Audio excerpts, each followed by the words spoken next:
Good tidings, everyone. This is Michael Gobier from the Hey, it's Enrico Palazzo Fantasy Baseball Podcast, and you're listening to Pop Goes Your World.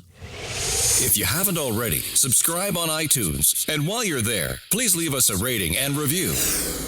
And now, it's time for our feature presentation. I'm Chris McBrien, and the pop culture from Generation X is everything to me. And I'm Derek Myers, and I'm here to educate Chris on the great pop culture of today's generation. Episode 353, History of the World, Part 1, Movie Review.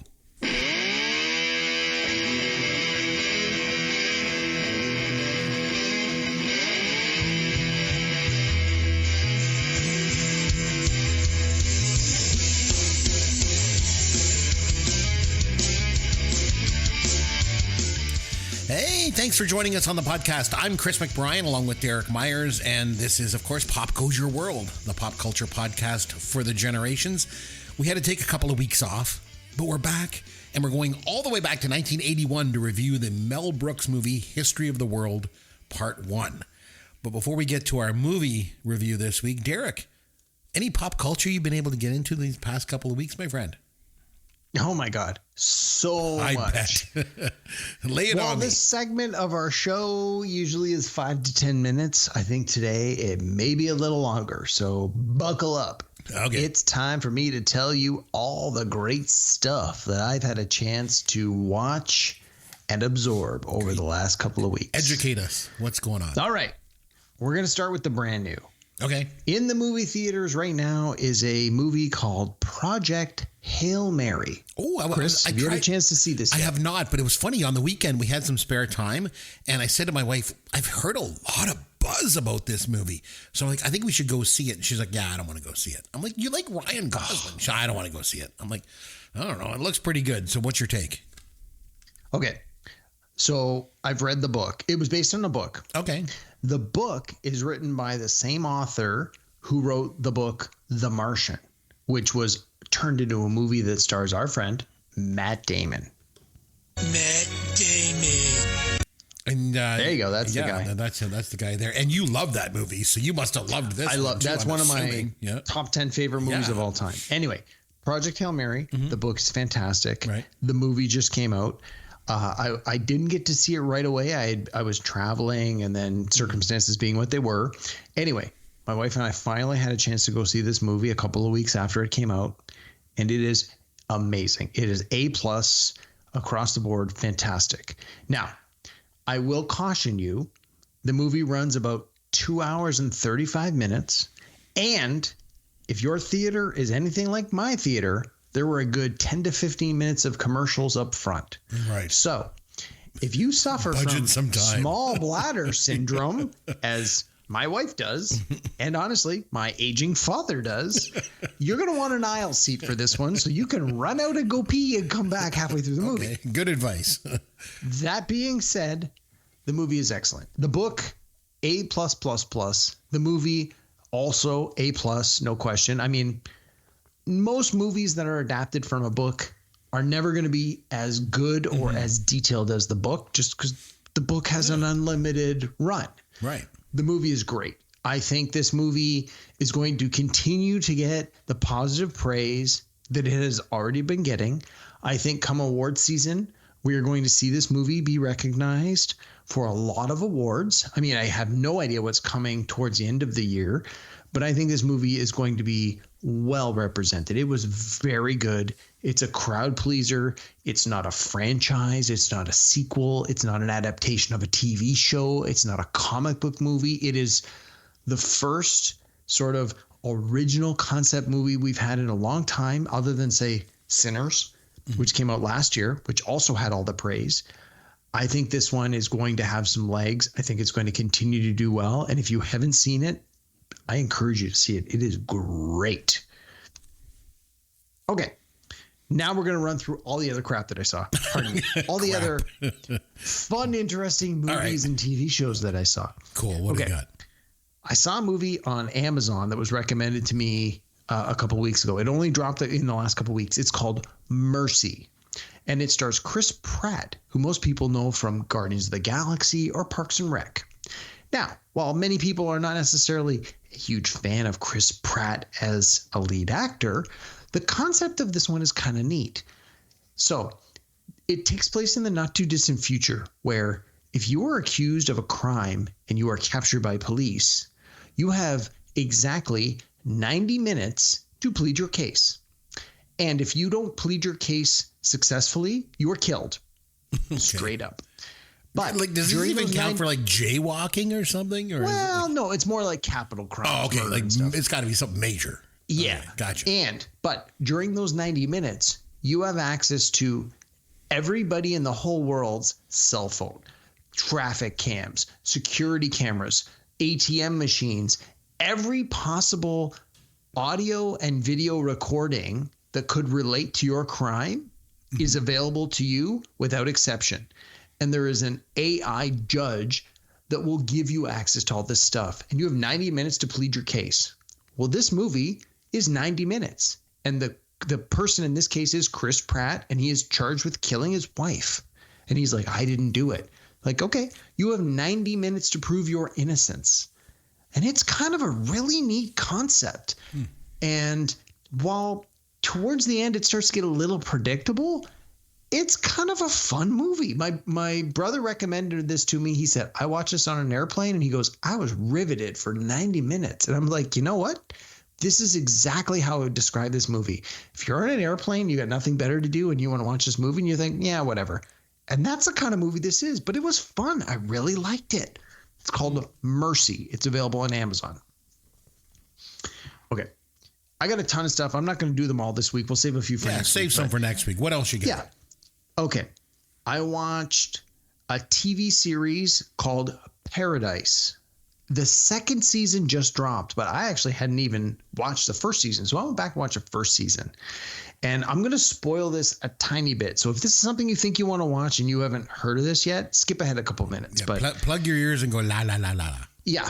Okay. So in the first episode, what you don't really know until the end of the first episode, but it's kind of predictable if you're familiar with these genres, is it's a post-apocalyptic. Something has happened, nuclear war, something like that.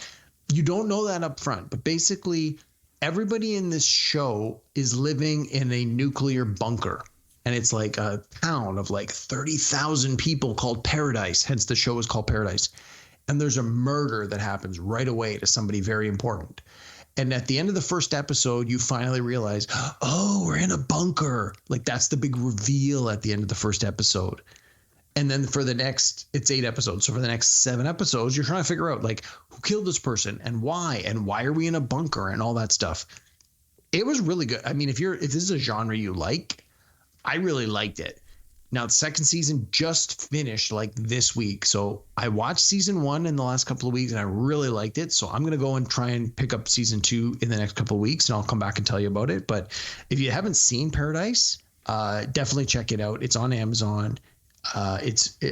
So if it's on Amazon Prime, if you've got that, you're good. And season 2 just dropped. So it was 8 episodes season 1, 8 episodes season 2. It was fantastic. And then I had a chance to watch a documentary. For 40 days and 40 nights, he watches documentaries. He likes to learn about the world. It's Derek's Documentaries. Derek's Documentaries. Do tell. All right. So later this week, the golf tournament, the Masters, is happening. You into golf? So, do you watch the Masters? Do you like? I actually do. I find it hard to watch golf on TV. Well, it jumps all over the place, and I'm like, I can't ever figure what's going on. And they're like, we're on the 18th hole, and he's doing his approach shot, and then it's like he'll make the shot, and I was like, okay, now let's go over to the 7th. We're going to the 3rd putt. I'm like, okay, and then it's like, okay, now we're teeing off on the 1st hole over here, and I'm like, what the hell? I don't know. It's not like a normal sport that you watch like it as it's unfolding. It's like all over the place. I don't know. I don't like watching golf. Yeah, I mean, honestly, I'm one of these people that I tried golf. I was terrible at it. I know I have no aptitude for it. It's not something I've ever really tried to get better at. It's not anything I want to get better at. But I know enough about golf that when I watch it, I always find it fascinating. Okay. And there's a documentary, I guess, of some kind. Well, there's a bunch of docs, but so a brand new documentary dropped just this week. So the Masters, which is like the biggest golf tournament of the year, is happening like this weekend. Right. It's a 4-day tournament. So in anticipation of that, they dropped the documentary last week about the golfer Rory McIlroy, who is arguably one of the best golfers in the game right now. And so it's called Rory McIlroy, The Masters Wait. And the whole thing with this is Rory McIlroy had a tremendous amount of success about a decade ago where he won like every big tournament. And then when he went to the Masters, he just imploded. And while he was expected to win and had a massive lead, he just cratered and just couldn't finish. And for a decade, every time he came back to this tournament, all the press was like, do you think you're going to win this year? How are you going to do? And it was just like, how do you handle that? Well, in 2025, which was last year, he finally won the Masters. Mm-hmm. So this documentary is the buildup to his career, his life of after 20 years as a professional golfer, he finally won this tournament. So the documentary is all about like his emotional and his mental preparation for what did you go through before this? And then how did you eventually complete this? And since the Masters is this weekend, he was last year's champion.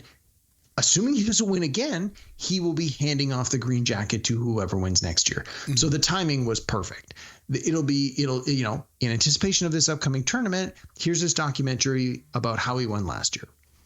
And so it was great. I mean, if you're a golf fan, it's a must-see documentary. If you're not necessarily a golf fan, but just like, hey, I want to know a little bit more about this, it's also quite good. I mean, it's very one-sided. It's all about, I got to think his PR people basically wrote the script, but I'm okay with that. I'm like, if it tells a story, who cares? Yeah. Right? Yeah. I don't want to watch a documentary about a champion where people are like, that guy sucks. It's like, no, he's a champion for a reason. I want to know how he got there and why he's a champion. So anyway, so it's on Amazon. It's called Rory McIlroy, The Masters Wait. Now, there's another documentary series about golf that I think I've talked about before. It comes out once a year. It's called Full Swing. And it basically follows like the 10 top golfers through their entire season of golf. And they've done it for 2 seasons in a row. And so they're about to start the 3rd season of this documentary series, which would be from last year, which is the year Rory McIlroy won the Masters. That's going to be coming out in a couple of weeks. And I think it's on Netflix, if I remember correctly. So kudos to Amazon for getting their documentary out first. But if you're a golf guy, I mean, or girl, if you're a golf person, the Masters is this weekend. The Rory McIlroy documentary is available now on Amazon. And in a couple of weeks, you'll get the Full Swing Season 3 documentary in a couple of weeks. All right. All upside if you're a golf fan. So there you go. Anyway, we'll crop it there, and I'll talk about a few of these other things next week. That sounds good. Okay, so for my pop culture thing this week, our good bud, Greg Martin, and he's also been on the podcast a couple times with us. He's a guest. He reached out to me this week, Derek, and apparently adult film actor Peter North has a documentary coming out about his life. So Greg reached out to Peter North and asked him if he'd join us here on the podcast to discuss this documentary. Greg apparently appealed to him as a Canadian. Peter North is a Canadian. He was born Alden Joseph Brown. He was born in Halifax, Nova Scotia. So Greg reached out to him and said, hey, man, why don't you go on, Pop Goes Your World and you can talk about your documentary. Apparently, Peter North politely declined. Oh, so I thought we were going to get a scoop here. No, which is fine with me, I think, because, I don't know. I don't want him to come on our show. No pun intended, by the way. What? Why not? Well, because we cover like lots of different genres of movies here on the podcast. We do horror and comedies and drama and action movies, but we've never delved into porn. And I don't think we should start now. I really don't. You know, I know it would just be like us talking about a documentary. It's not like we're reviewing like Behind the Green Door or Taboo 2 or something like that. Although I have been meaning to nominate Taboo 2 for a movie review here for a while now.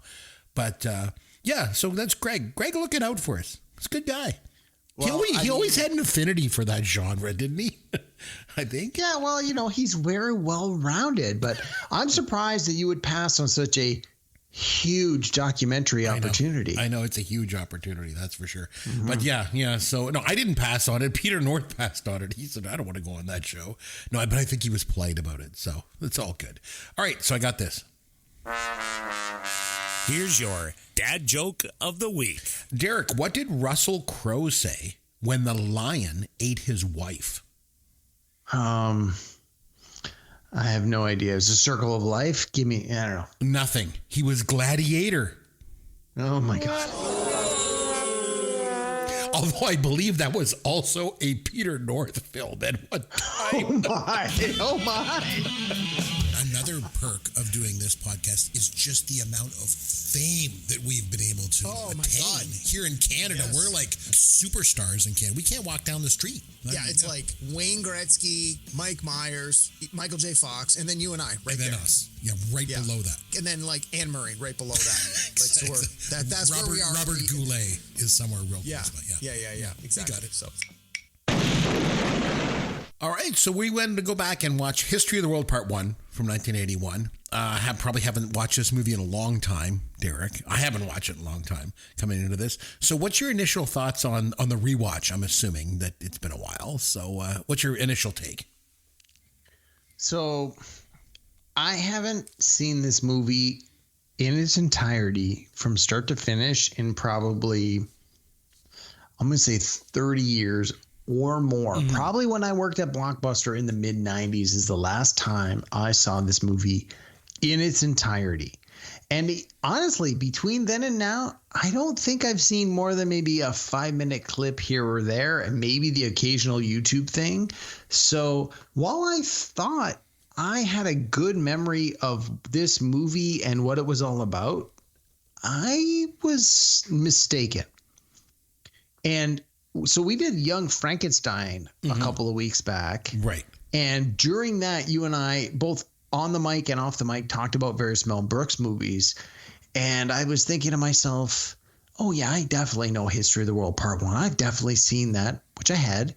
And I definitely remember that, which I do not. So when I watched it this week, I was very pleasantly surprised at how great this movie held up in the rewatch. Now, there were a couple of, and I mean a very couple of things that were like, sort of a little problematic. There were only a few things, though. Right. I mean, in a movie that's an hour and a half, to have 2 or 3 little winces from 1981. Really all I had. That's a comedy. Yeah. Again, given that it was 1981, there was only a couple of things where I was like, oh, you can't say that today.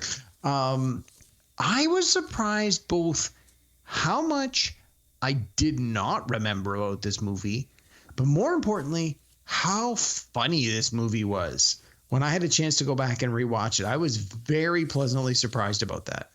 Good. I'll be honest. This was actually my introduction to Mel Brooks, because I didn't see Blazing Saddles till I was a teenager, and I actually went to see this movie, History of the World Part 1, in 1981 in the movie theater with my best friend, and then it played over and over again on cable on the movie channel. So I watched it, lots of different times.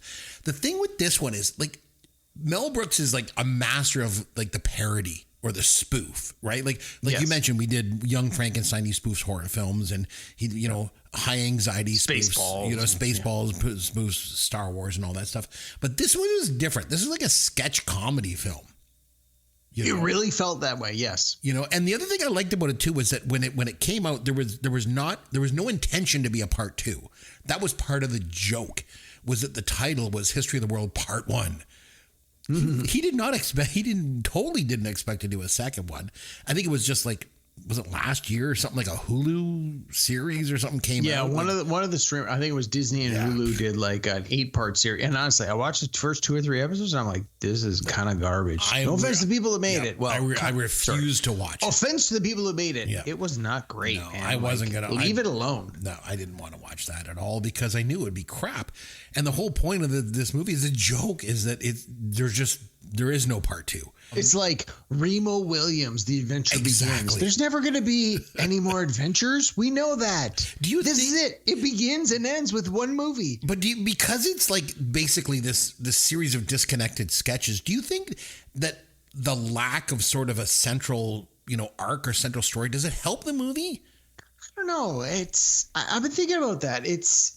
We're like you said, it's almost like a series of sketch comedies. It's like when you go to see like live improv where there's a bunch of different things and the lights fade and that's it. You don't have to remember what you just saw. You're going on to something new. It's almost like as if Saturday Night Live was a movie. It just goes from thing to thing to thing, that's exactly the kind of thing I thought of. It's like these are very distinct, very defined sketches, and while some of them ran quite a long time, they worked. But when it faded to black and you got a title card that said like the Spanish Inquisition, the French Revolution, this is it. Yep. We're moving on to the next thing. Exactly. Forget what you saw. We're moving on to something new. It's definitely got a lot of like edgy, politically incorrect humor, which, oh my God, yes. With Mel Brooks' sort of signature, which I guess, how do you think this movie would be received if it was released today? I think it would do better than people might expect. Really? Because it is individual pieces. It would work well on social media. It's not a 90-minute. How do I describe a 90-minute movie? It's 6, 7, 8, 9 separate pieces, and you could do sort of the best of these, just like Saturday Night Live right now. Some people like me watch Saturday night, 90 minutes uninterrupted. You watch it from start to finish. I think a lot of people prefer to watch Saturday Night Live in 3 to 5 minute segments on TikTok or YouTube or Instagram. And I think a movie like this, while some of the pieces are much longer, I think would work very well, better than people might expect, despite some of the quote unquote problematic elements, which again, while there are some of those, they are relatively minor and kind of insignificant to the overall piece.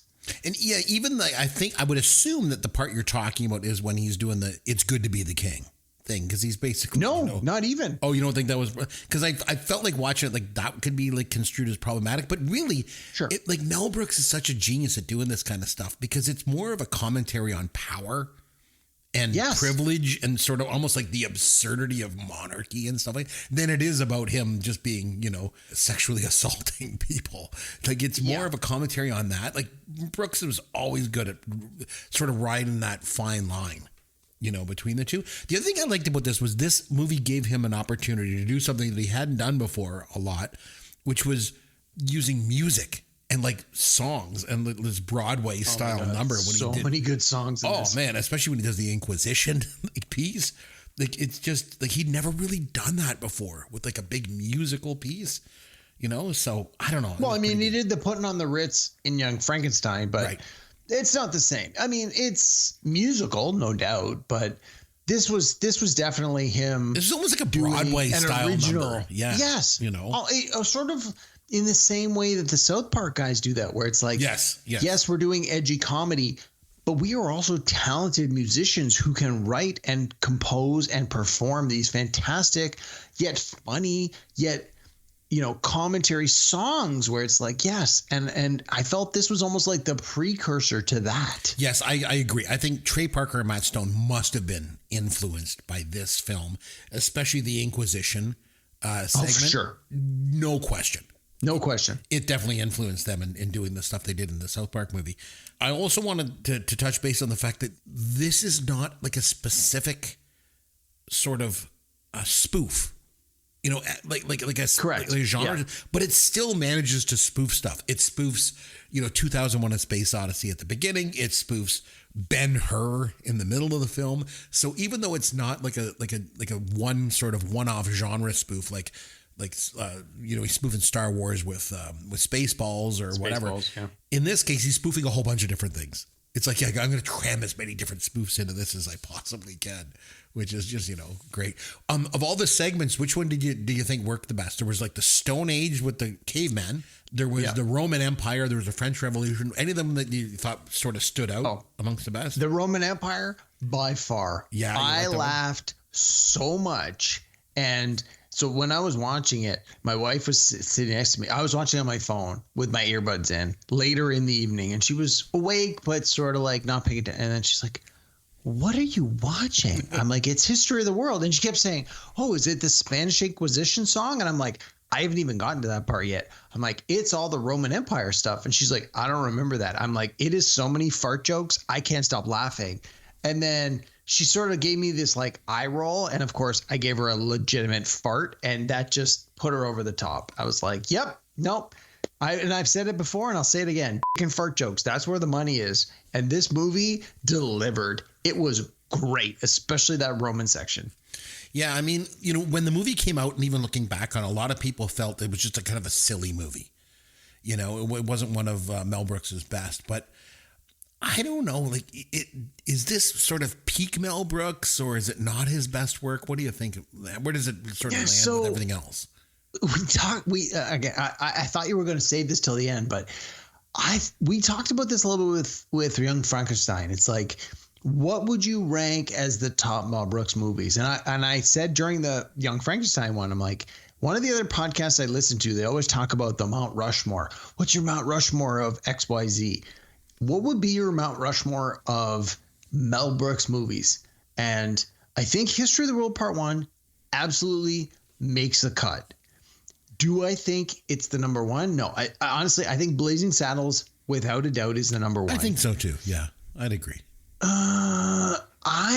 And then I think for most people, it's going to be this one, Young Frankenstein, and Spaceballs. And it's just a matter of the rankings. And for me, I kind of think I would go Spaceballs number 2, just because I'm a little younger. So for me, Spaceballs was the only Mel Brooks movie I actually saw in the theater. And as a big Star Wars nerd, that one sort of spoke to me a little more than these other ones. So I would go Blazing Saddles, Spaceballs, then this one, History of the World Part 1, and then Young Frankenstein. And even though we just watched Young Frankenstein, and I can certainly understand, appreciate, and respect what it's doing, I think that would be my number 4 behind this one. What would your rankings be? I still think Blazing Saddles is his best film. That's for sure.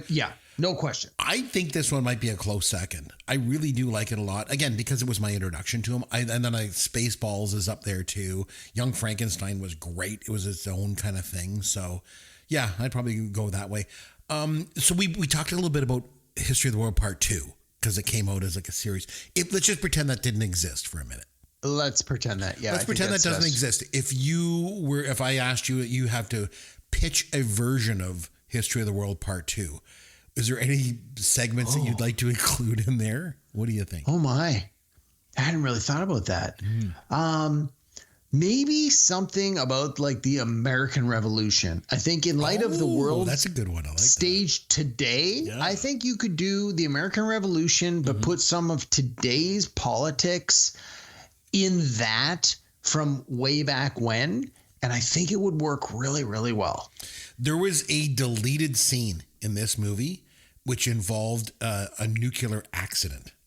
So Mel Brooks decided to do like this brief little scene in it that basically made fun of the 3 Mile Island incident. And I guess he had a father and a mother made up to look like they were half dog and half cat as a result of this nuclear meltdown. And they showed it to test audiences. It didn't do so well. No kidding. So they removed it. So anyway, that was one thing that was interesting. But what about you? What would, if you had to add a sequel or a scene, what would you do? trying to think what would be good to mine for comedy there. I don't know, but I really liked at the end. Well, I'm sure we'll get to this. Some of the end pieces, because at the end of the movie, he teases part 2. He's like, coming soon, History of the World Part 2, and then he does these like funny things.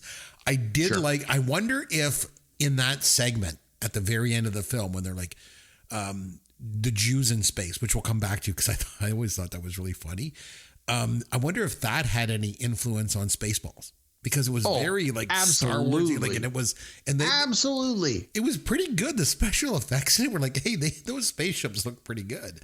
So yeah, I think so. I think I like your idea of the American Revolution. Not sure what else would fit good in there.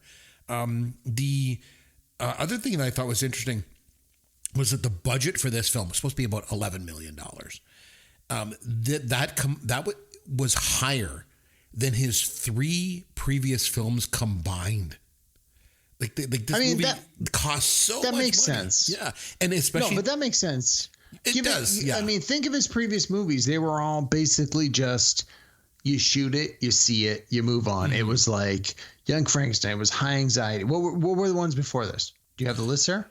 Well, I guess before it would have been Silent Movie, probably. Silent Movie, and Blazing Saddles. And I mean, the producers itself cost less than $1 million to make. Even the producer. Yeah, but none of those movies were the Inquisition dependent. scene in this movie cost $1 million itself. Sure. But again, sort of going back to what came before this, those movies and those scenes were very much you shoot what you see. There weren't a lot of, I mean, to my eye, there were not a lot of special effects. This one, while there weren't necessarily quote unquote special effects, there were extravagant set pieces. There was extravagant choreography. I mean, even with the Spanish Inquisition, you had all that water stuff where it was clearly done in reverse, where it was like, people were coming out of the water, but it was like, no, they were really being, again, being a savvy movie audience, I understood what was happening there. It didn't take me out of the majesty of what was happening, but as I was thinking about it with my logical brain, I'm like, oh, this is just, they did it and they reversed it.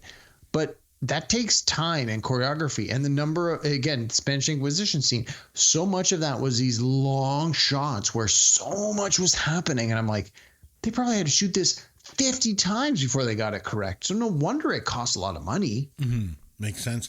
So yeah, like I say, it cost $11 million to make. It made $31 million at the box office. So speaking of the box office, 1981, number 1 film, Derek, can you take a guess? Empire Strikes Back. Got it. No, Empire Strikes Back was 1980. 1981, the next year. Oh, 81. Hold on. Was it Raiders of the Lost Ark? It certainly was. Raiders of the Lost Ark was number 1. On Golden Pond was number 2. Superman 2 was number 3. Arthur, number 4. And Stripes, personal favorite of mine, number 5. Okay. Rounding out the top 10, The Cannonball Run was 6th. Jeez. Chariots of Fire was 7th. 8 was For Your Eyes Only, which we've reviewed here on the podcast. James Bond. Nice. Number 9 was The Four Seasons, that Alan Alda movie. And number 10 was Time Bandits.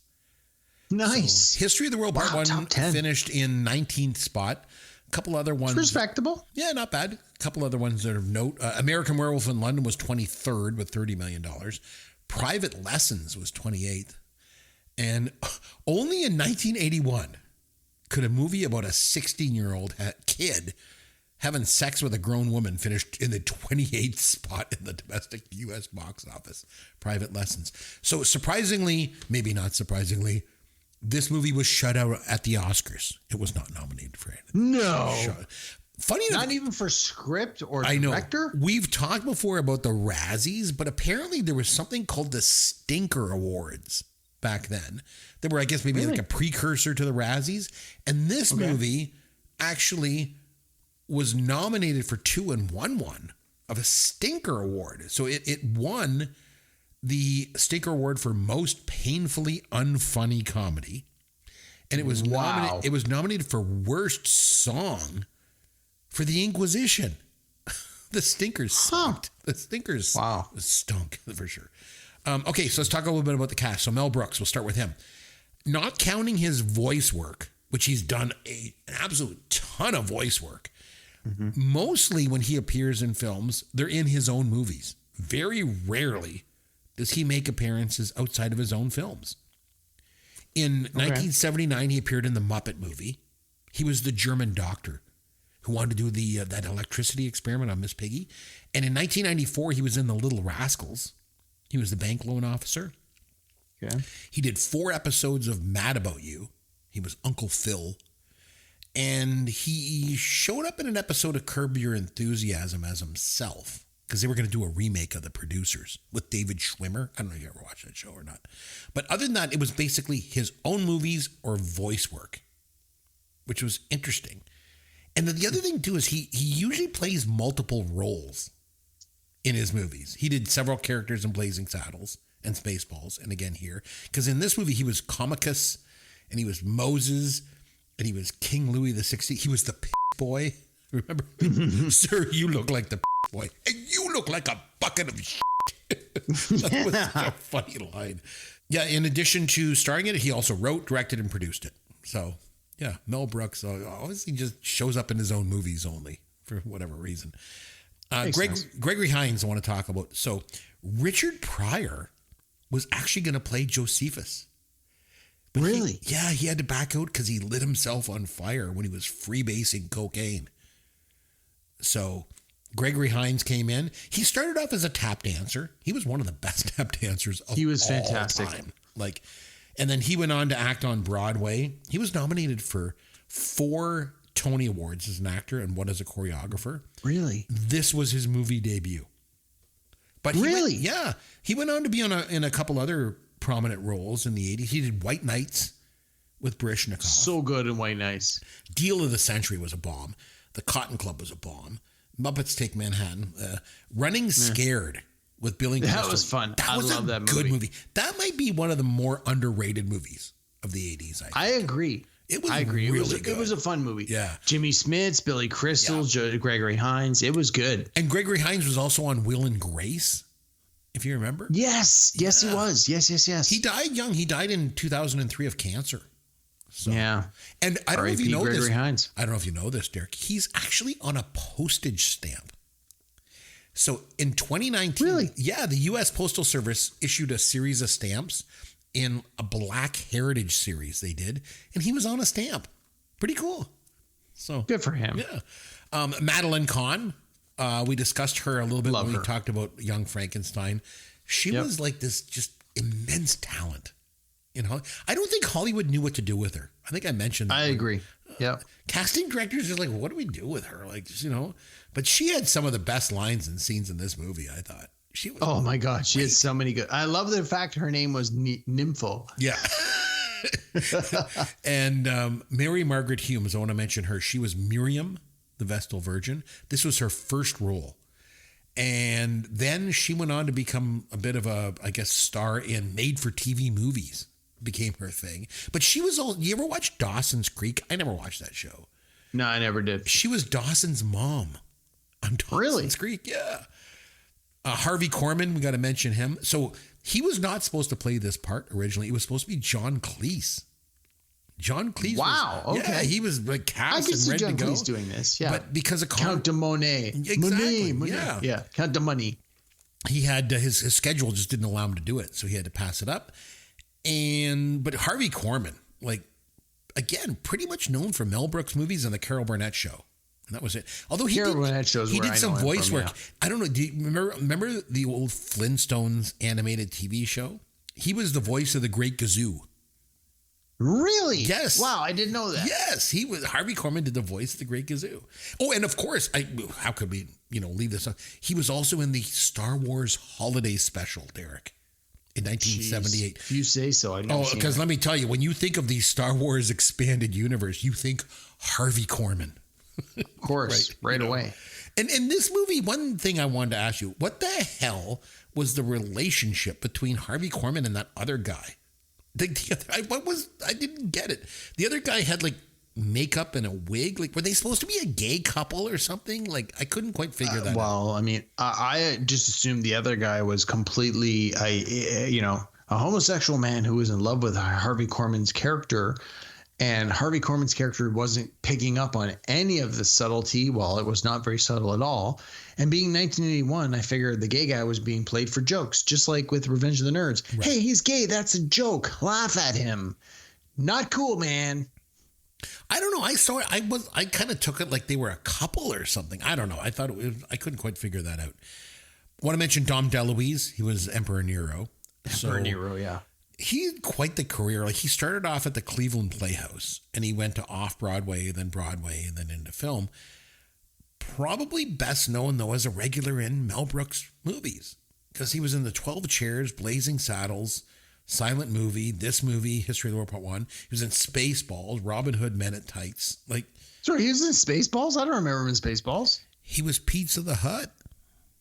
Really? Yes. Wow, I did not know that. He was Pizza the Hut. That if you go back and watch it, he was doing the voice and was like inside the pizza thing. So wow. But the other man. No idea. Outside of Mel Brooks movies, though, the Cannonball Run. I only knew him from Cannonball Run. That was where I was. If you said what was Dom DeLuise best known for, I would have said Cannonball Run in a heartbeat. Man, the outtakes at the end of that movie, my God. Oh my God. If you don't already like Dom DeLuise, go back and watch the closing credits of Cannonball Run. It's just him and Reynolds cracking each other up. He's so likable. He's such a likable guy.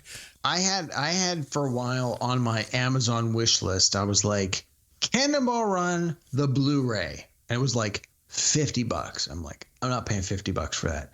And then about 6 months ago, it's like, it's on sale for $9.99. I'm like, done. Send it to my front door. And 24 hours later, there it was on my front porch.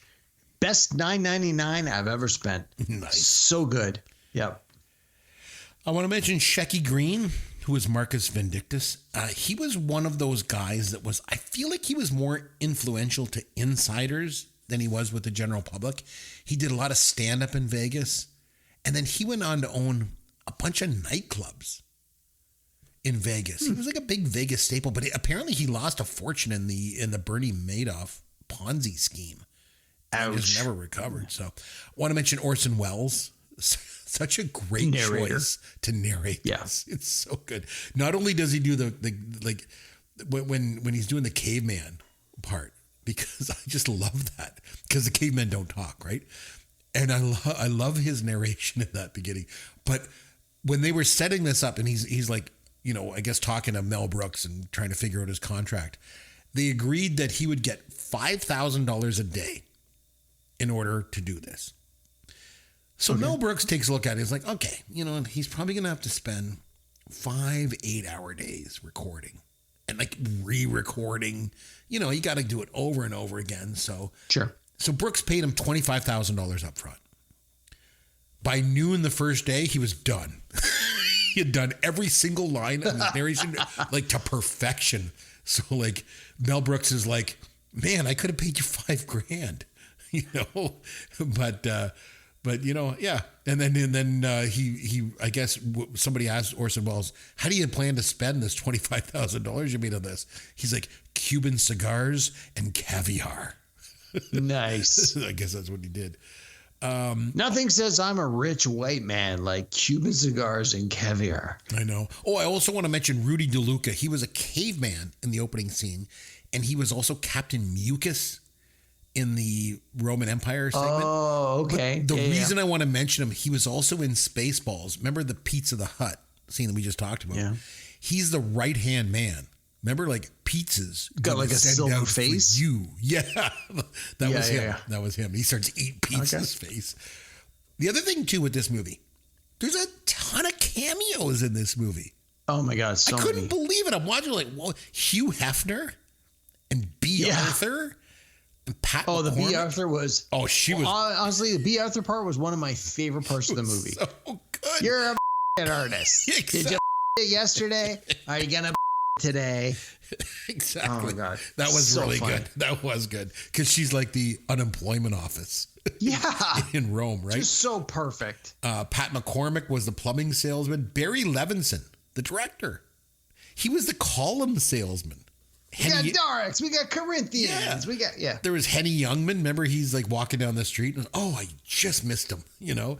And Carl Reiner was the voice of God. that talks to Moses. Oh yeah, I thought that, and I wasn't sure. I was like, during the movie, I'm like, I'm not gonna look this up. I'm pretty sure that's who that is. John Hurt was Jesus, obviously. Yes. And Jackie Mason was one of the Jews in the Inquisition. That I got really too. Good too. Yep. Okay, so let's talk about some of the scenes in this movie. So the opening scene of the movie, these are our forefathers. And they just start masturbating and humping the ground. I'm like, okay, this is Mel Brooks to the max right here. I thought that was really good. Madeline Kahn picking her escorts, I thought was really good. No, yes. Yeah. No, yes. Yeah. That was pretty good. I liked the scene too with the eunuchs. I thought that was pretty funny when that man is dead. Exactly. He is a eunuch. He is dead. And then Gregory Hines is holding the like feather fan in front of his crotch, and the feather just rises. Like, oh my God, again, just juvenile humor. And then when the Romans... Tell you, man, f***ing fart jokes. That's where the money is. That's the way to go, right? I also liked with the Roman soldiers, which I thought was pretty funny. When Shecky Green says, like, half you men run with me and the others will run with mucus. Mm-hmm. And then he's like, oh, what the hell is that? The parting of the Red Sea I thought was funny, too, because it's the Universal Studios Hollywood Studio Tour backlot attraction. Oh, nice. When you used to do a tour at Universal Studios, they had that parting of the Red Sea thing where the water went down and you could like go in between it. Then that's what they did. I think they got rid of it in like 2016 or something like that. But yeah, so I think probably the best scene in the movie for me was the Inquisition. What do you think? It's the one that stands out to me the most. From when someone's like, what is the set piece? What is the best overall sequence? Yes, because it ran 5 to 10 minutes. It's this great musical number. It was choreographed. I mean, you can't argue with the fact that it was great. Was it was this the funniest part? I don't know about that, but this is the scene most people remember. I mentioned to people over the last couple of weeks, we're doing History of the World Part 1 for our podcast, and every single one without the Inquisition, the Inquisition, like they all knew that. Yeah. That was what most people quoted when I said we're doing History of the World Part 1. So I think you're right. I think that's the sequence, the set piece, the showcase, the performance that most people immediately go to when you say, have you seen History of the World Part 1? Or what is your most memorable scene from History of the World Part 1? That's it, without a doubt. And it's great. That's not the wrong answer. Only Mel Brooks would do a huge, splashy Broadway musical number about a genocide and get away with it. Of course. Like just crazy. I love when they bring in the nuns too, and they start pulling them under the water and drowning them, these people. And the one guy is like under the water and he's like going to die. And then he releases this air bubble out of his mouth. And when it hits the surface, it's like, oi. Like, jeez, it's just so crazy. But again, only Mel Brooks could get away with that, I feel. The French Revolution scene was pretty good. Cloris Leachman, oh my goodness. She's just like so horrifically ugly. It was so good. Death to King Louis. That was pretty funny. Repeat after me. Yeah, they all cough. Yeah, that's good. The Last Supper scene I thought was pretty funny too. When again they play on this whole thing of like using the Lord's name in vain. Mel Brooks, I don't know, he like bumps into something. He's like, Jesus Christ. And she's like, yes. He's like, oh man. He's like, oh Jesus, yes. So I thought that was pretty funny too. And then of course the teaser at the end for History of the World Part 2. Jews in Space was great, and Hitler on Ice. Really? He's got like Hitler doing like, I don't know, pirouettes and things like that. Figure skating moves, like just crazy. So yeah. So I don't know. Overall, I thought it was pretty good. That was a pretty good movie. I'm glad that we went back and watched it. Yeah, I agree. I don't know. Were there any quotes in the movie that stood out to you in any way that you thought were great? Almost everything Madeline Kahn said was fantastic. She owns every scene she's in. Yeah, she's not in the whole movie, but I mean, oh my God, she has some of the best lines, the most memorable lines, the most quotable lines. Yeah, because the one guy's like, that eunuch over there is pretty skinny.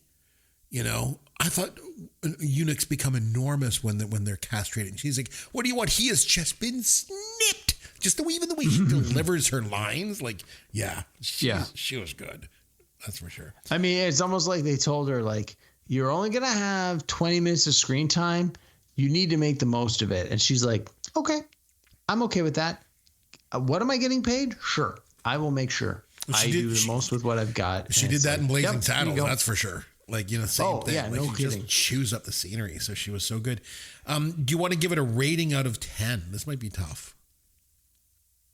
I mean, this was pretty good, and I liked it a lot, and it was a lot funnier than I expected it to be. I mean, you watch these old comedies from the 80s and late 70s, and you think there's gonna be a lot of like, this is not appropriate based on today. And honestly, there was only a handful of sequences where I'm like, you can't really say that today, but. For the most part, this really, I felt, held up quite well. So I'm going to say 8 out of 10. Yeah, I'm looking at this and I'm thinking, is it a great movie? No. Is it wildly nostalgic for me? Absolutely. Is it funny? Yeah. Completely. Is it one of Mel Brooks' best? I think it is. I'm going to go with 8 out of 10. Yeah. I think that's the right one. Page. I think that's the right one. It was a lot better. Like, again, I think at the time when it came out, and a lot of people reflecting back on this movie think, just kind of a silly movie. It's not one of his best. No, it actually is one of his best. It really is. Really I think is. Yeah, I think history, no pun intended, I think history has proven that this movie is actually quite good. It's quite funny. It's held up over the years. And if you go back to watch it and you've not seen it in a long time, I think you're going to find yourself laughing at a ridiculous amount of the content of this movie. I think it holds up real well. So, I think 8 out of 10 is exactly the right grade for this movie. I hope that whole History of the World Part 2 crap doesn't sully sort of the legacy of this movie. I'm worried that it does. I don't think many people saw it, so I don't think you need to worry about that. All right. So on that note, what do you say that we have some fun with Caveman? All right, my man, it is over to you. What have you got for trivia for this week? All right. So this movie's called The History of the World, Part 1. It is. We are going to play a game that we commonly know as Pick the Flick. Pick the flick. Yeah, pick the flick. You get the synopsis, then pick the flick. You get the year, pick the flick. Oh, I know that one. Yes. Okay. Yes. Good. All right. So I am going to give you the synopsis of the movie. I'll tell you the year that it came out, and you just need to tell me the title of the movie. The common theme we're going for is the answer to every movie has the term world in it at some way. In the title. In the title of the movie. Okay. I've got 15 questions here. We're going to go through them and see how well you do. All right. So the first one is from 1982, right in your wheelhouse. And let me get through the whole description before you jump in with the answer, because some of these you're going to know right away.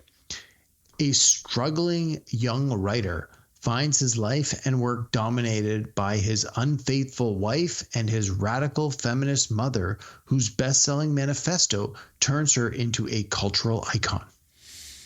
That's got to be The World According to Garp. Absolutely it is. You got that one. Perfect. All right. We're going to go to 2013. This is a little more in my wheelhouse. So this movie is based on a book by Max Brooks, son of Mel Brooks, and the description is a former United Nations employee traverses the world in a race against time to stop a pandemic that is toppling armies and governments and threatens to destroy humanity itself. Is it World War Z? It is World War Z. Oh, look at me. Nice. And the pandemic we're talking about is a zombie pandemic. Yeah, I actually saw that movie in the theater with my wife. I remember that one. Yeah, we went to see it. I didn't really like it that much. Yeah. Great. Yeah, the book is A++, fantastic. All right. The next one. It's from 2007. All right. In the third installment of this Disney franchise, the crew of the Black Pearl try to rescue their captain from Davy Jones's locker and prepare to fight the man who controls Davy Jones and the Flying Dutchman. It's Pirates of the Caribbean. I'm trying to remember the subtitle. Was it At I need World's the full End? title. At Yes, there you go. Nice job. nice. Good job. Yeah. Yeah. Way to remember the category. All right. This is from 2005. All right. An alien invasion threatens the future of humanity. A catastrophic nightmare is depicted through the eyes of one American, played by Tom Cruise, fighting for survival. It's War of the Worlds. Yes, it is. I saw that one in the theater too. Again, it was okay. I have honestly never seen it. I believe it's directed by Steven Spielberg. It was. Spielberg directed. I've never seen it. Yep. All right. And again, remember, all the answers will have world. Yep. That's the only thing that's keeping me going here. Yep. Yep. Okay. This one's from 2003. Okay. Based on author Patrick O'Brien's series of books, first published in 1969. During the Napoleonic Wars, a brash British captain pursues his ship and crew to their limits in pursuit of a formidable French war vessel around South America. Oh, gosh. I don't know. I don't know. It stars Russell Crowe, if that helps. Oh, was he Gladiator, though? He was not. It's from 2003, a few years later. I don't know. It's Master and Commander, The Far Side of the World. Was that a sequel? I remember that movie. I didn't go to see it, but I thought it was just called Master and Commander. I didn't realize there was like a subtitle to it. Apparently it was called The Far Side of the World. So apparently this was a series of books. There was like a dozen or more books, and they were like, oh, we're going to make this whole franchise around Russell Crowe, and the movie just bombed big time. Yeah. Yep. Okay. Speaking of bomb big time, in 2004, this next movie, after New York City receives a series of attacks from giant flying robots, a reporter teams up with a pilot in search of their origin, as well as the reason for the disappearance of famous scientists around the world. This movie starred Gwyneth Paltrow, Jude Law, and Angelina Jolie, and sucked big time. Yes, I'm familiar with it. I didn't see it. The Jude Law thing, wasn't it like... Yes, keep going. Sky Captain? Yes. And like... Sky Captain in the World of Tomorrow? Yes! Oh my God, you got I remembered it. I remember seeing that and hearing a lot of hype about it, and hearing too that it was crappy. Yeah, I remember that. Oh yeah. Okay. Garbage with a capital garbage. You saw it, did you? No, it was garbage. No, I wasn't wasting my money or time on this one. Yeah. All right. Okay. 1992. Okay, we're going back. Okay. When Jack Deebs was behind bars, he found escape by creating a comic book series featuring a vixen named Hollywood. However, the flesh proves weaker than ink as Holly would take human form in Los Angeles. So I have some. Can I ask some questions about this one? Sure. This was a dumb one too, I think, and it was. Yes, it was. Did it have like live action and animation mixed? Yes. Was it like Cool World? Yes. Yeah. I remember. Yeah. Was it Brad Pitt was in that? Yes. Yeah. Oh, I remember. It looked terrible. Like just terrible. The movie was complete trash. Yeah. The soundtrack was next level awesome. Go figure. Yeah. Sometimes that's just the way it works. All right. We're going to go to 2004. All right. Ready? Yep. This is the latest film adaptation from a Jules Verne classic. And the description is, to win a bet, an eccentric British inventor embarks with his Chinese valet and an aspiring French artist on a trip full of adventures and dangers around the world. And the movie starred Jackie Chan and Steve Coogan. So I'm not familiar with this, but everything that you're saying, it's got to be around the world in 80 days.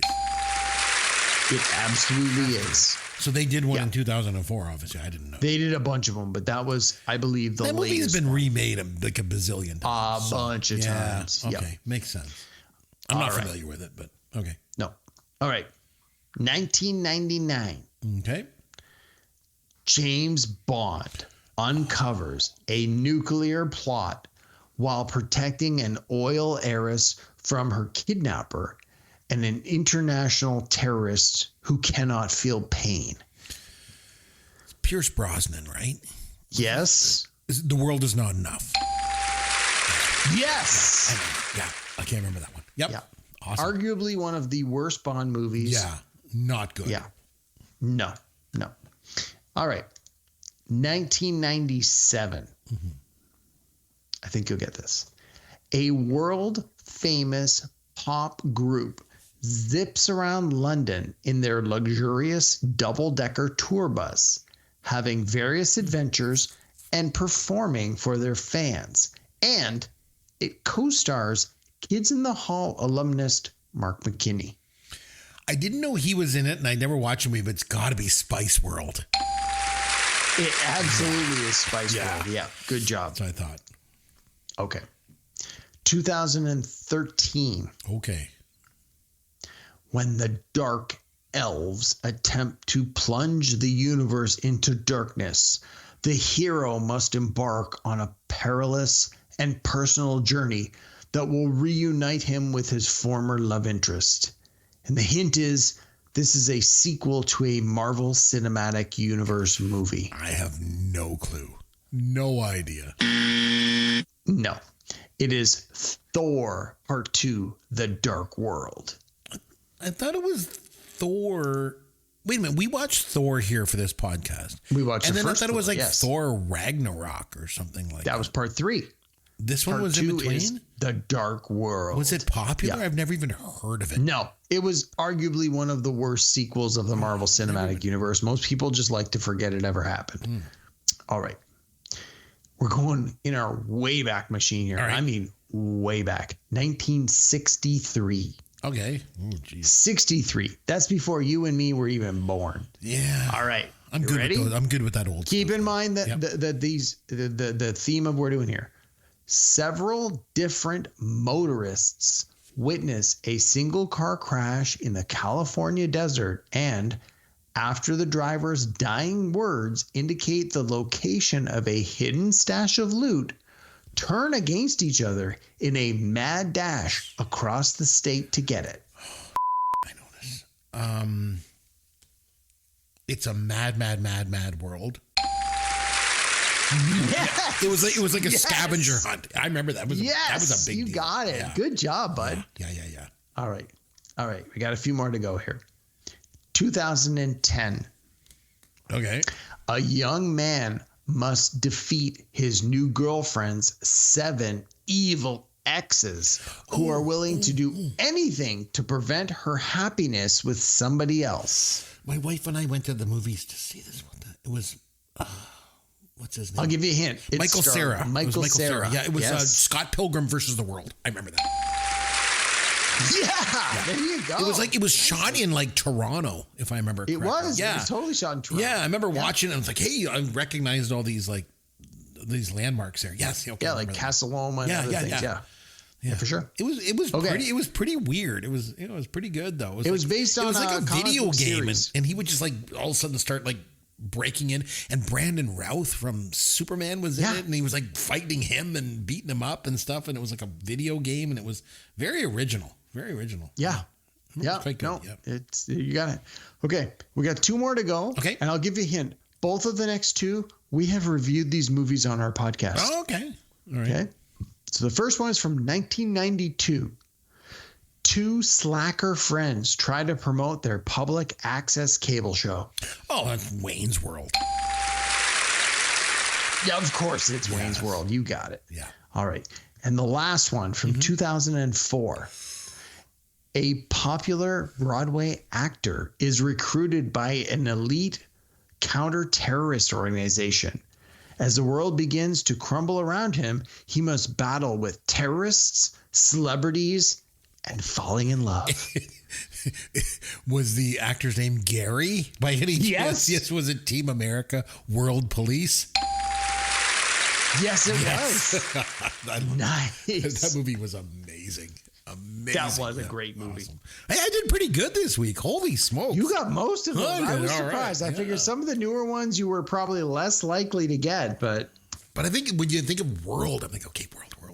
Where is it? And a lot of them I'd seen. Even some of the newer ones, surprisingly for me, I'd actually seen in the theater. Go figure. So, okay. Yeah. So next time out, we're going to watch a movie of your choice. Do you have something lined up? What would you like us to watch? yeah. So I've got an odd choice here for you. So you know me, I'm a big science fiction kind of guy. Mm-hmm. So we're going to watch something that's sort of a little sci-fi adjacent. Okay. It's a movie from 2000. While it is old to me, it is definitely new to you. Definitely, yes. And the movie we're looking at is called Frequency. Have you ever heard of it? Never even heard of it before. Who's in it? Anyone I know? Okay. It stars Jim Caviezel, who was Jesus in The Passion of the Christ. Oh, yes. Okay. And Dennis Quaid. It also has smaller parts by Andre Braugher, who was the captain in Brooklyn Nine-Nine, who I'm sure you know. Okay, yeah. And there's a few other handful of people you can be like, oh, I know that guy, I know that girl. Michael Cera actually is in it for a very small part as well. But okay. yeah, this is a movie where it's going to tug at your heartstrings. It's I'll be honest, if you don't cry at this movie, you have no soul, and we'll talk about that next week. But it's unfortunately not readily available on the streamers, but I think you might be able to find it. It's called Frequency. It's from 2000. And we're going to come back and review this next week. I don't want to say more about it because you've never seen it. Yeah, you don't want to spoil more about it next week. Okay. No. I mean, even just the description might give a little bit away. So those who know, what's that thing? If you know, you know. Mm-hmm. Well, if you know, you know. If you don't, we'll talk about it next week on our show. Next week. So next week we'll come back and we will review the 2000 film Frequency. And we'll see how that one goes. But until then, I'm Chris McBrien, and on behalf of myself and Derek Myers, we both want to say thanks for listening to Pop Goes Your World, the pop culture podcast for the generations.